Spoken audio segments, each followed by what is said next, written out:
Alright, let's start with the first tutorial of Java. In this tutorial, we'll basically be covering about installations. Fine, these are the topics that we'll install: Java, Eclipse. I'll talk about few operators in Java, and most importantly, I'll be talking about debugging your programs, which will really help you in future. The first thing is that you have to get started and install the right version of Java for Selenium. Okay, look, Java has got different versions like Java 8, 9, 10, 11, 12. Preferably install JDK 8, which is Java Development Kit 8. Just type JDK 8 download. You will get the link. The reason I'm telling you JDK 8 is because it is the most stable version of Java. Even though we have 12th version or the 13th version also there, it is not so stable. And as per the the Selenium guys also, JDK 8 is the best. If you look at the Oracle website and type over here JDK 8 support end date, the Oracle guys, Oracle is the owner of Java. Fine, Oracle guys have given clearly over here that it is December 2030. Alright, and for the latest versions they don't have any date, so don't worry, JDK 8 is going to remain there till 2030. Alright, now once you go to the JDK 8 page, you can download it for your operating system depending whether you have Windows 64, 32-bit or if you have Linux and all. You can click on this link. You will have to create an account on Oracle and you'll have to download the exe file and install it. Once you install it, it will get installed in your C drive, program files, Java folder. A folder named Java will be created. Okay, inside this you will be able to see JRE, which is Java Runtime Environment, as well as JDK folders. You can verify the installation of Java by going to command prompt. You just open command prompt and type Java. So if you get this kind of a message, that means Java is rightly installed. Okay. The next thing is installing Eclipse. Eclipse is the editor for Java language. We use Eclipse to write the code. It makes the work easy. Fine, every programming language has its editor. For Java it is Eclipse. Eclipse is very famous. You can just type Eclipse download. You'll get the first link. You can download any version of Eclipse. Alright, this version, you can go over here. It'll give you the suggestion as per your operating system, and you can download it and install it. Once you install it, a desktop shortcut would be there. If it is not there, you can go to search and type Eclipse, and you will have Eclipse application file which you can run. Fine. Now at times while running this file, for me it is running fine. For you it might throw an error. Error code 13 something not found or something like that. Okay, if you get that error, it will look something like this. Error code 13 Eclipse. It will look something like this. Alright, so if you get this kind of a box, then you have to do few changes inside Eclipse. It looks something like this. Look, the thing is you have to add this line -vm. Okay, where you have to add this, you have to go to the place where your Eclipse is installed. You can take the path of Eclipse installation. It generally installs in your user Eclipse folder, and you can take the path from here and go to this path. This is to be done only in case you get an error. You will find eclipse.ini file, open it, right click on it and edit it. Inside it you will get the initial configurations of Eclipse. In this, add this line -vm followed by the path of jvm.dll file, which will be there under the Java installation folder. In my PC it is under Java JDK JRE bin server jvm.dll. So I have given this path. In your PC also it will be there. In case you get the error, just give this command -vm, then enter and the path of jvm.dll. And then when you start up Eclipse, you will see it launching, and this is the launch window. It is known as the workspace launcher. The path where you will be writing all your Selenium code can be defined over here. For example, I'll write it under the folder Java for Selenium. So under this path, my workspace will be formed and Eclipse will launch up. It will take a while. Meanwhile, Eclipse launches. There was somebody who asked me while the training was starting that why do you use TestNG? Why do you use JUnit? Okay, look, the thing is you cannot just work only with Selenium. Fine, let me take up an example. I'll come back to Eclipse. I'll resolve your doubt first. Fine, this is a good question. Look, if you write Selenium scripts using Java language, that's good. You can have different scripts, and probably these scripts can run one after another. Okay, but it is not just about running the scripts. There are a lot of things which have to be done apart from running scripts. Like we have reading data from Excel files or generation of reports. Okay, taking screenshots of the errors and all. Logging means that if the script is running for 10 hours, you have to write it in a file that what happened at every second. Fine, you have to connect to external systems, like you have to connect to Jenkins, or you have to configure grid in the system to run the test cases parallelly. So it is not just about running the test cases, it is about lot of other things. So to facilitate all these things, along with Selenium, we use unit testing frameworks, like we use TestNG, we use JUnit. People also use BDD frameworks like Cucumber or Serenity. Alright, so we are going to talk about them later on in the training, when, like over here, just a minute, over here I have talked about TestNG. You will see the TestNG module over here. You can watch it. Fine, it's also there in the training at somewhere over here, TestNG framework. Okay, and JUnit as well. Both of them have been explained, but TestNG is more famous. Anyways, let me come back to the subject. That is, we have launched Eclipse, and Eclipse will help us to write the TestNG, Selenium, each kind of code. Okay, using Java. Now the thing is, out here you can close this welcome window. You can close this welcome window, and you will get a screen like this. In this screen, basically what we will be doing is we will be writing the code in this section, the projects and all will be building in this section, and the output of running the code will be available at the bottom in the console section. This section over here is known as Package Explorer, and this is known as console. Alright, now you can close this task list, outline. You can create a new project. You can go to File, New, Other, and under Java you will see the option to create a Java project. Fine, you can name the project. For example, I'll name it Java Basics. Alright, finish the project. And you will see a project made inside Eclipse, which will have JRE system library. What is this JRE system library? This JRE system library is nothing but Java which is installed on your system. And this source folder is also there.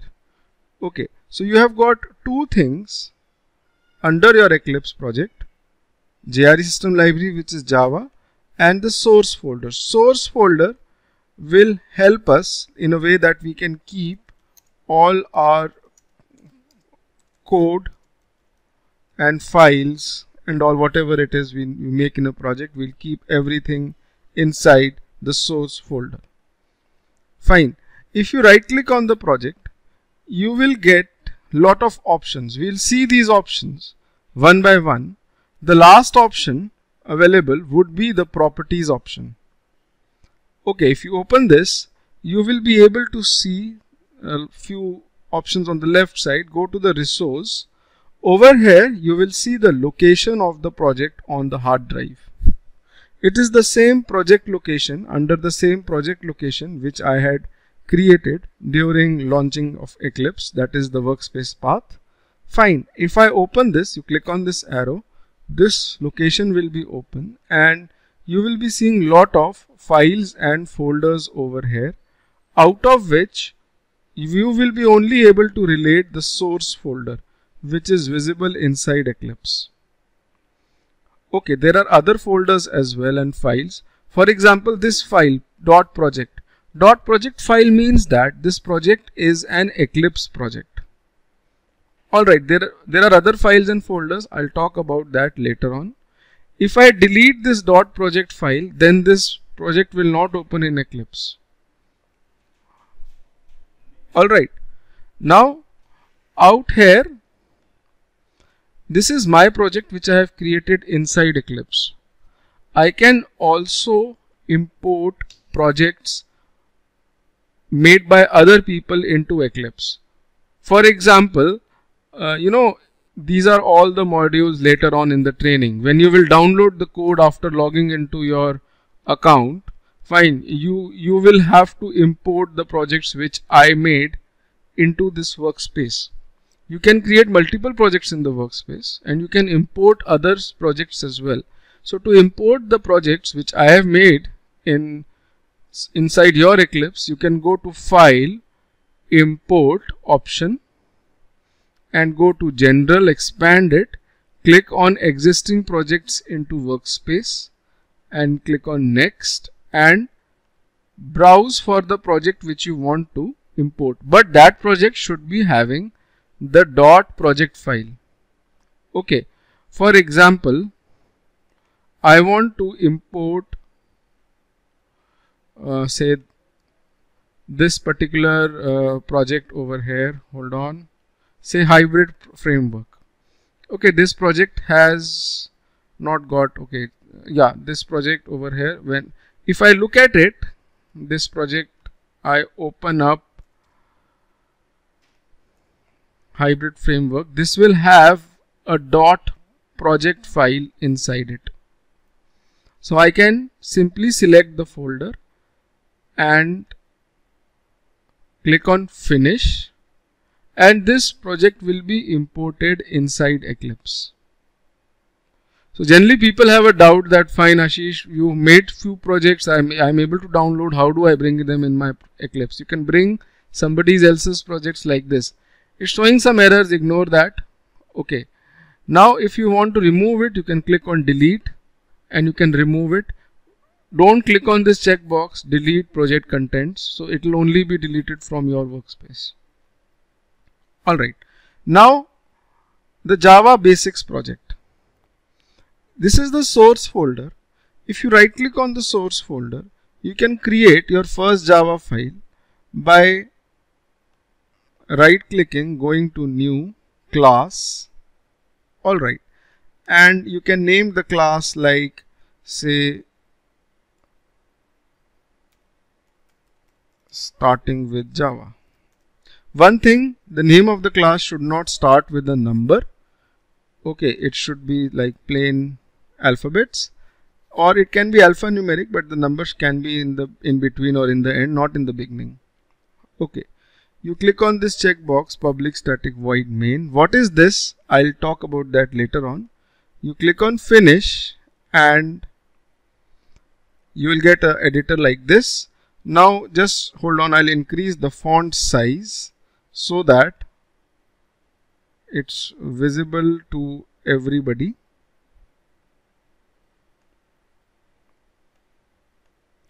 Just a minute.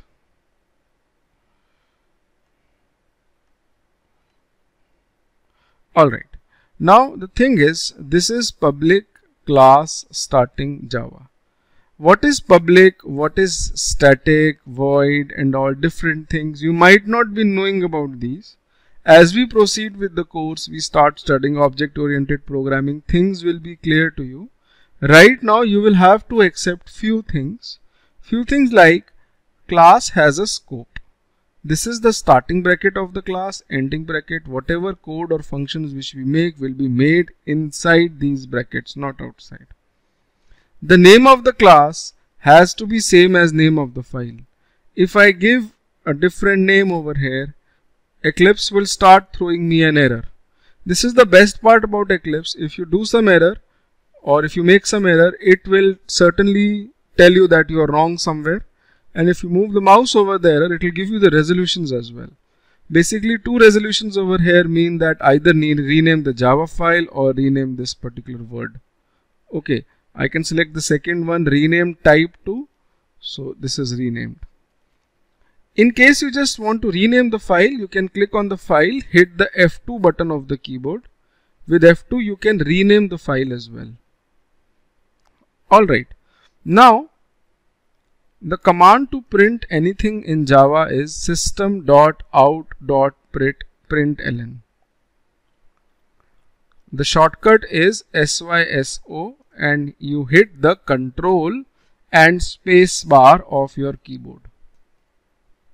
And inside it I can print learning Java. You have to print it as a string in double quotes, starting with double quotes and ending with double quotes. Every Java command ends with a semicolon.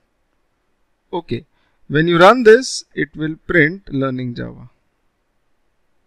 You can also print learning Java from Wisdom Trainings.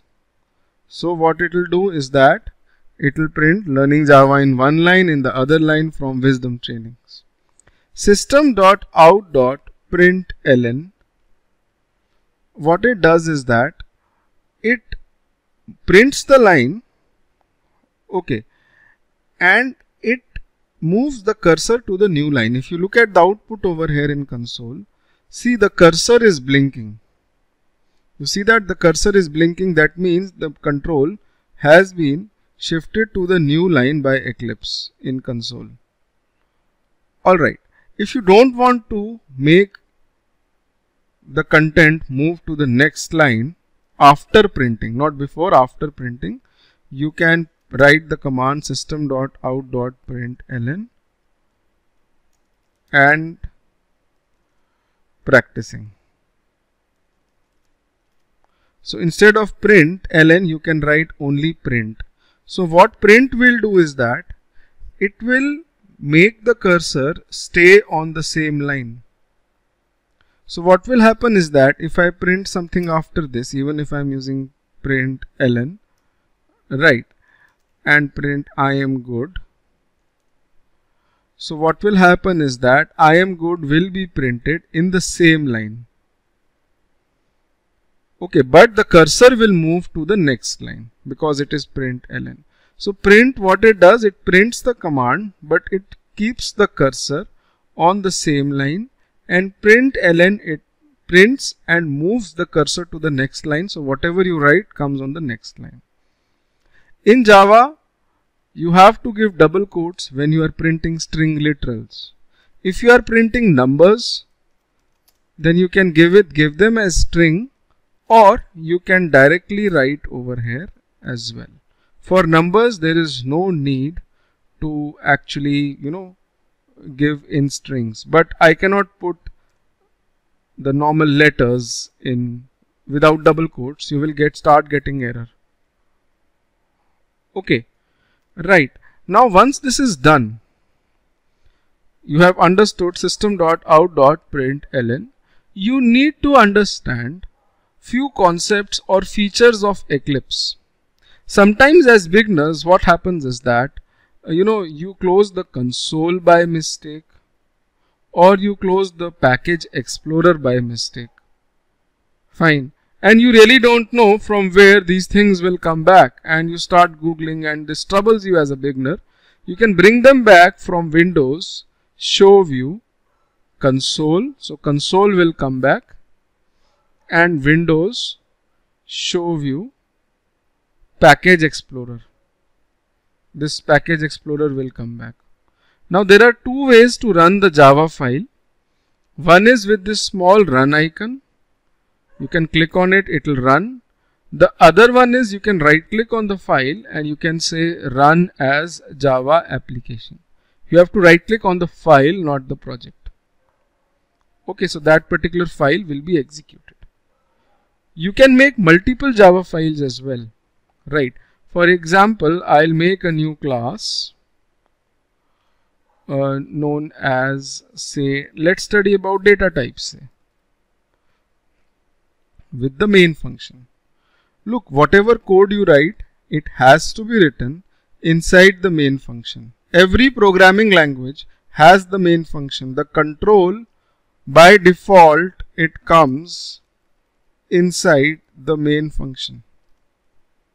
Okay, if I type inside the main function learning data types and I run the code, so if this file is opened, then this file will get executed. The file which is opened gets executed. At times what happens is that you have many files. Maybe you have 5,000 files in the project, and out of which say 20 have been opened up over here in different tabs. So it becomes really confusing to find the files in Eclipse. Okay, so what we do is that we click on these two arrows. These two arrows are signed like it's written link with editor. What happens is that if you click on this this particular icon, then whichever file you open will be highlighted in the Explorer. You see that? It's getting highlighted. And moreover, whichever file I click over here will get highlighted in the editor as well, will get opened up in the editor as well.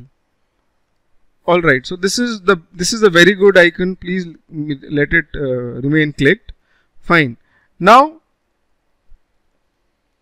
if you right click on the project and go to the properties of the project, you will see the path where the project is lying. You open this path, and under this you will see a bin folder. Under the bin folder you will see two files. Both of them are class files, and in the source folder you will see the Java files. You can open the Java files, it will have the same code.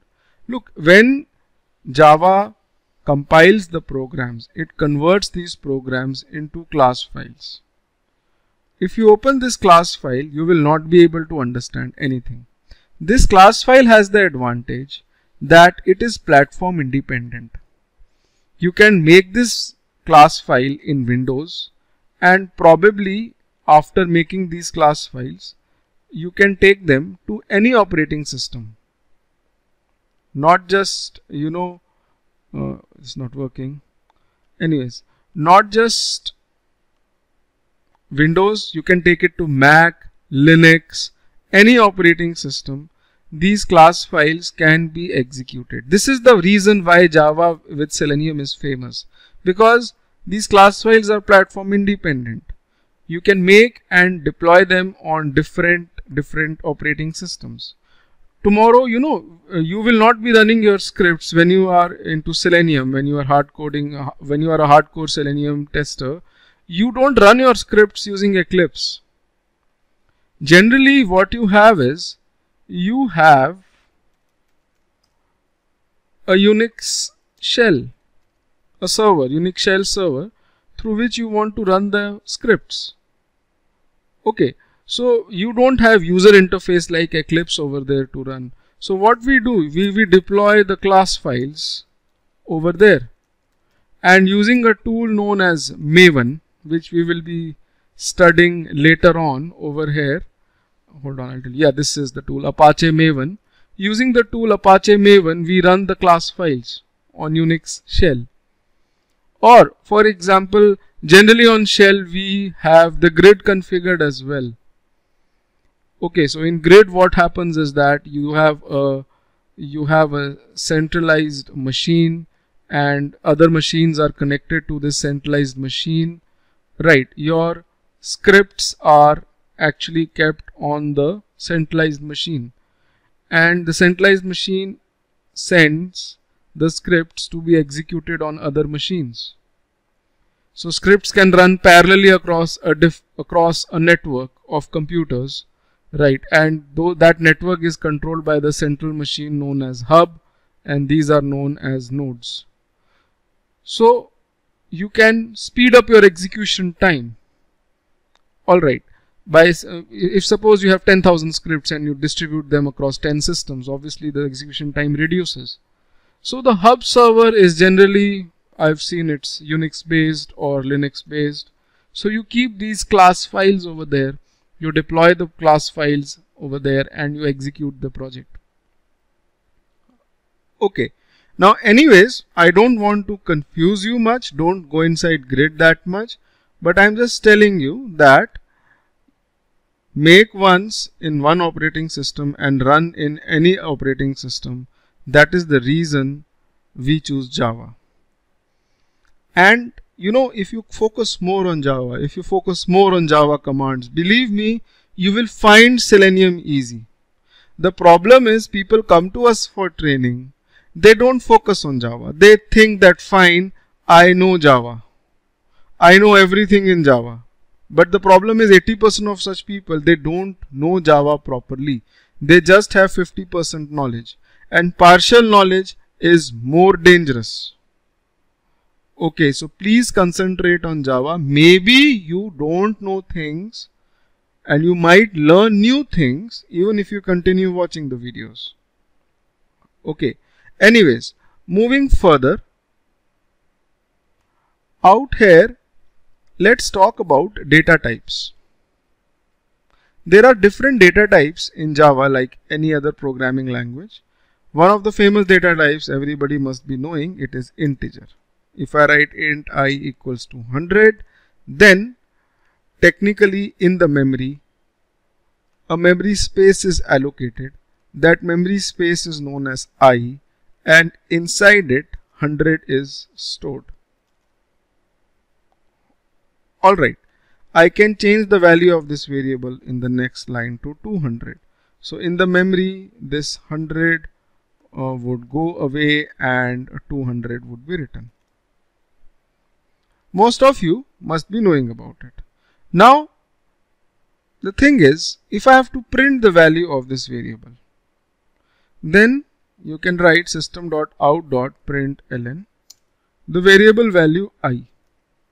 Don't give it in double quotes. I've seen many people doing this mistake that they give this in double quotes thinking that it will print the value of I, which is 200. But whatever you give in double quotes is printed as it is. It will print I. However, if you want to print the actual memory location to which I is pointing, don't give it in double quotes and it will print 200. Alright. Now, you cannot have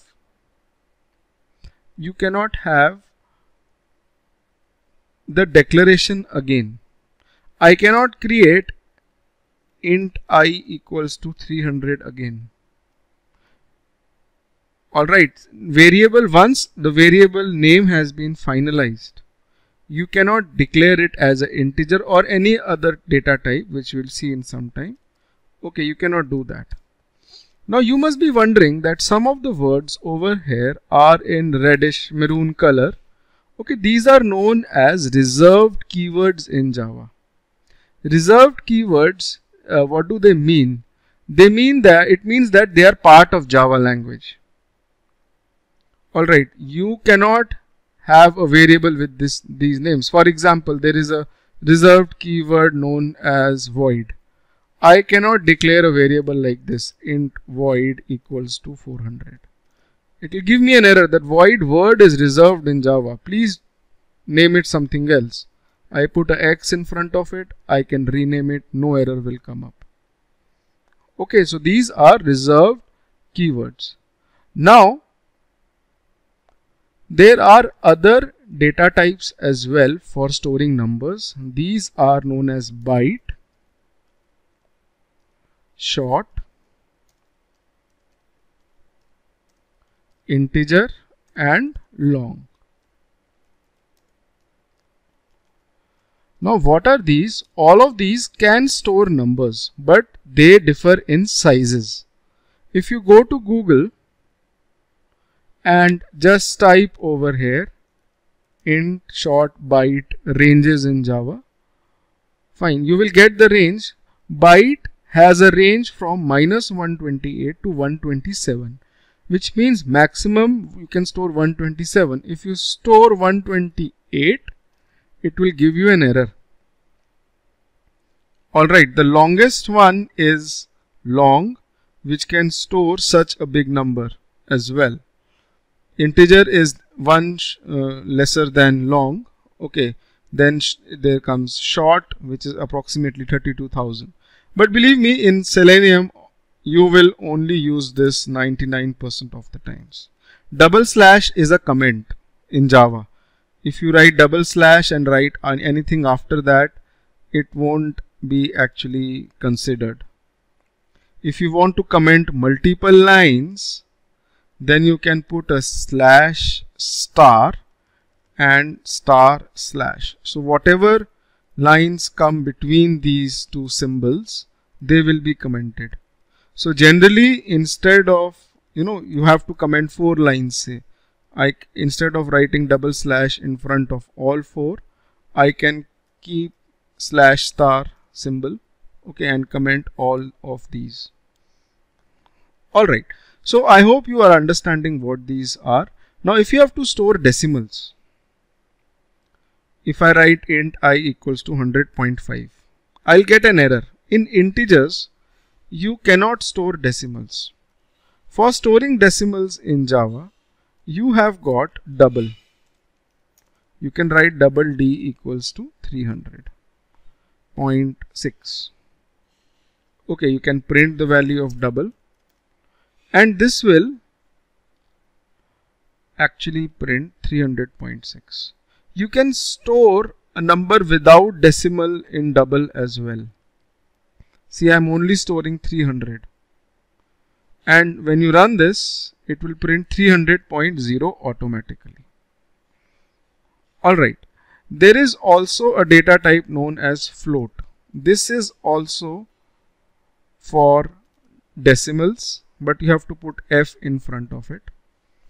Float is a little lesser in size than double. Double can hold more decimal figures, like up to I think 10 or 12. I don't remember. Alright, so float can store lesser, but you have to write F in front of every float variable. In Java, if you have, or in Selenium, if you have to deal with the decimal number, 99% of the times or 100% only, you will only deal with double. Okay, you also have got characters. You have a data type known as char. It will store a single digit. You cannot store 2 digits or single character. Fine. It can store inside the character variable. You also have got something known as boolean, which can hold either true or false value. What do you mean by, if I double click over here on the file, it will get maximized. Fine. What do you mean by true or false over here? It's the output of some condition. For example, if I write over here system.out.println 7 greater than 2, and I am not printing it in double quotes. If I print it in double quotes and run it, it will print 7 greater than 2. However, if I don't print it in double quotes, whatever you write in quotes will be printed as it is. It will give you the result. Result is true. 7 is greater than 2, that is the truth. It is giving true. And if I give 12 over here, this is going to print false. Fine. So this is what boolean is, you can also assign this boolean variable value something like this: bool equals to say 15 greater than 11. So 15 greater than 11 will be evaluated to true. So the value of this variable will be true. We'll study more about it. You will have more clarity with time. But right now understand it stores the result of some condition. Alright. Fine. Now let's talk about something known as concatenation operator. This is the value of your variable I. If I have to print it, I can print it like this. However, if I have to print it like this, that is value of I is, and actually whatever was the value of I want to print the internal contents, that is the location of the memory location to which I is pointing, what is the value. So out here we use the concatenation operator. If I run this code, this will print the value of I is 200. Okay.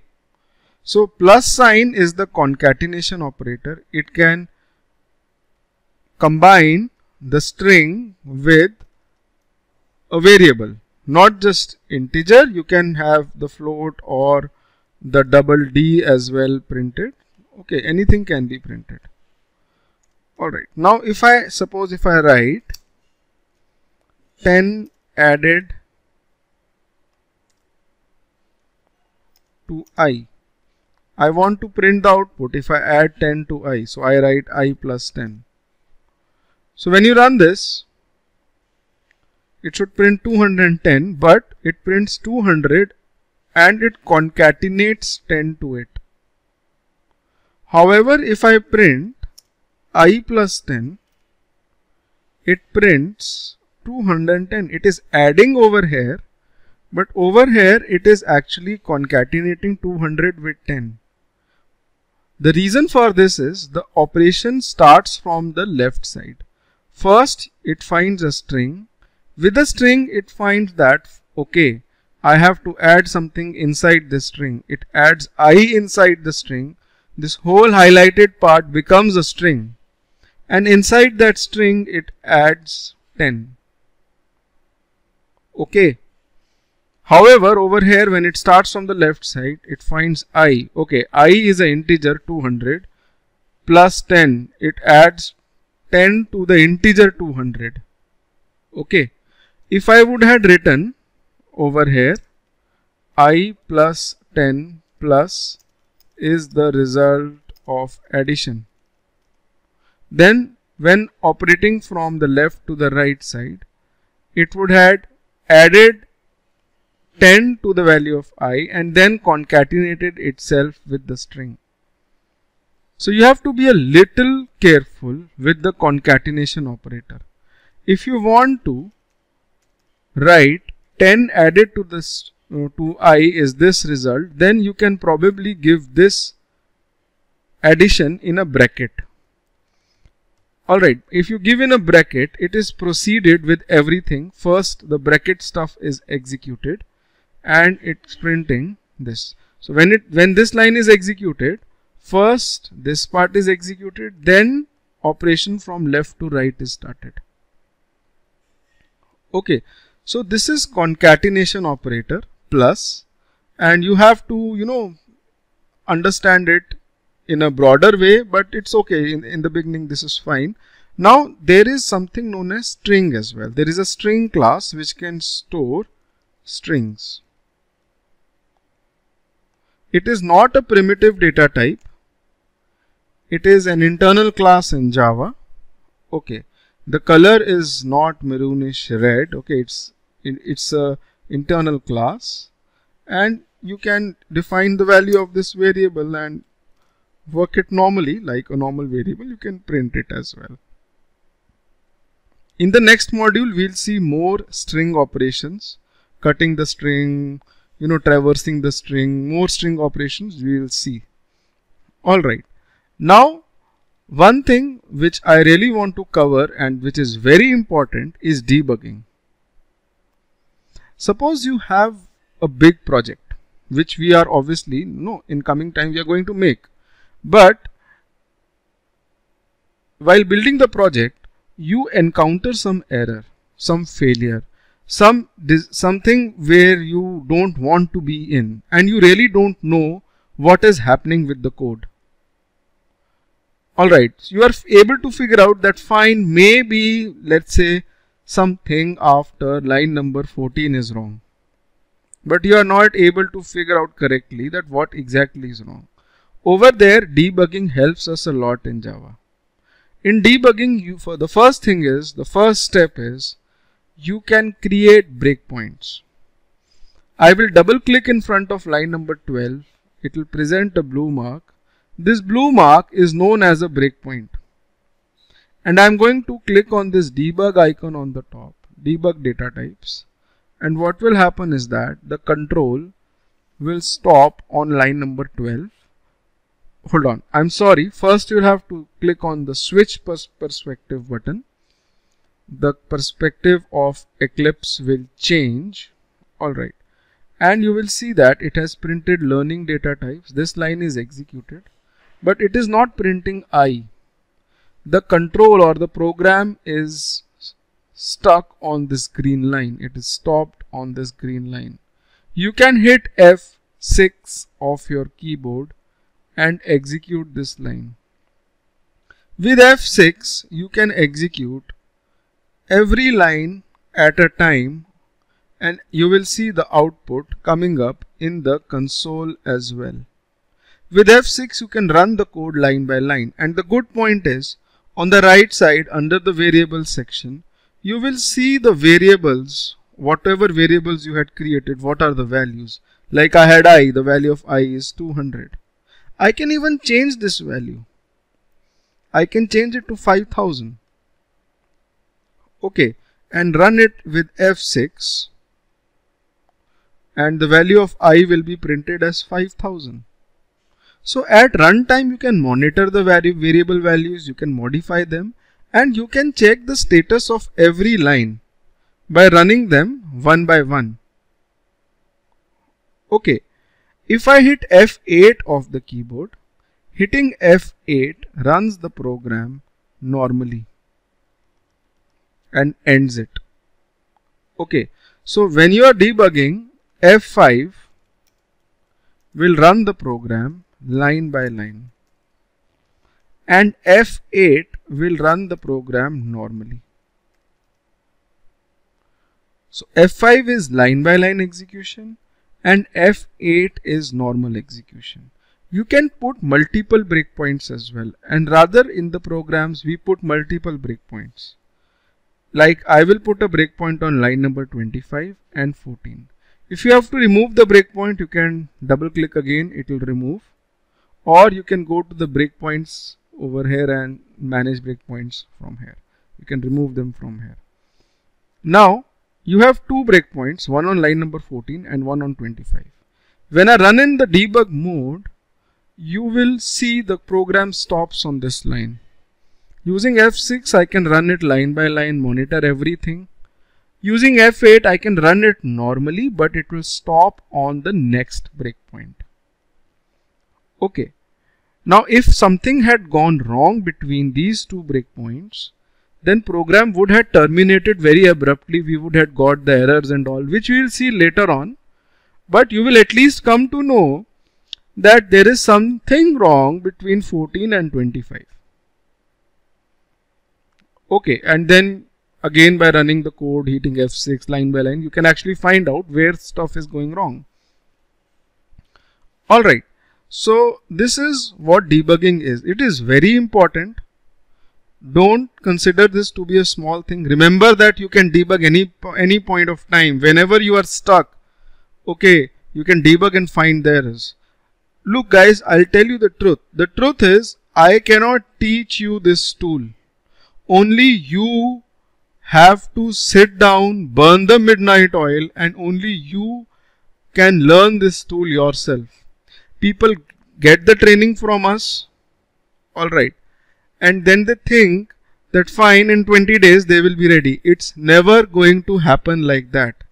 it takes minimum 2 to 3 months of practice.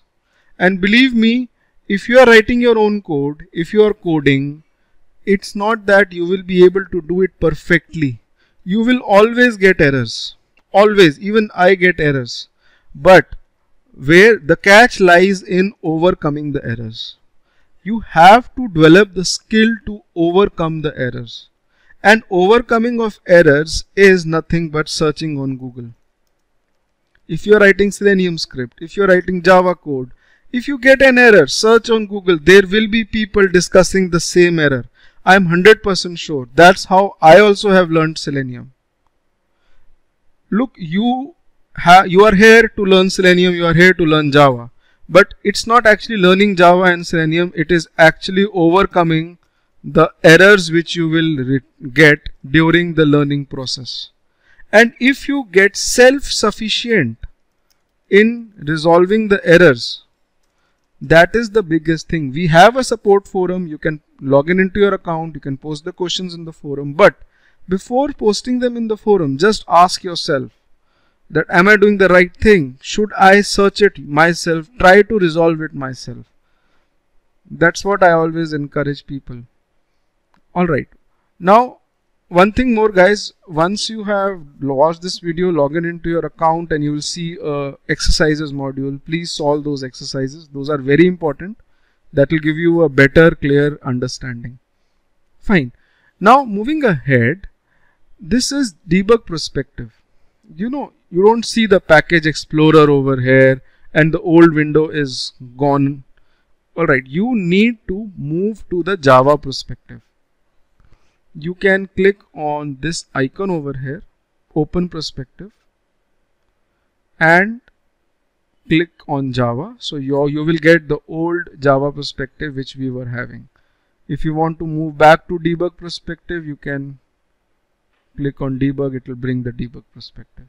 As Selenium tester, you just need Java and debug perspective, nothing else. Alright, now let's talk about statements.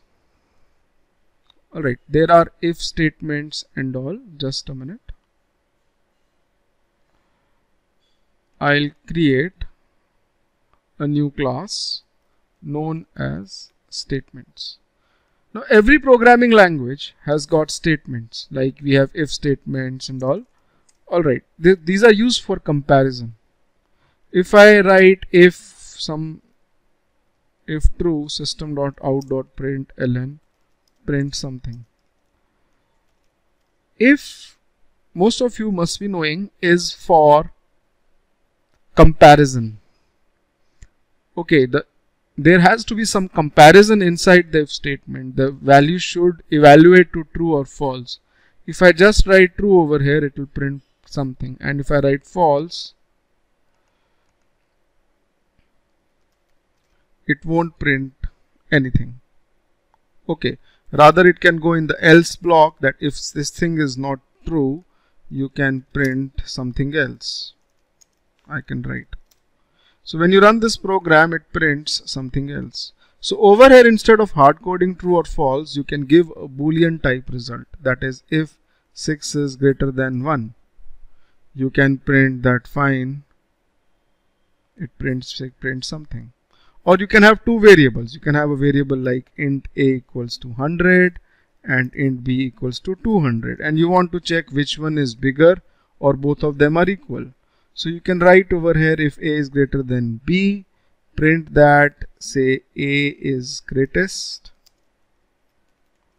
and the value of a. Otherwise you can print b is greater and the value of b. Else you can put else if. This is known as nested else if. That if b is less than a, if this condition is true, hold on, a is less than b, sorry. If a is less than b, then that means b is greater. If neither a is bigger nor b is bigger, that means by default both are equal.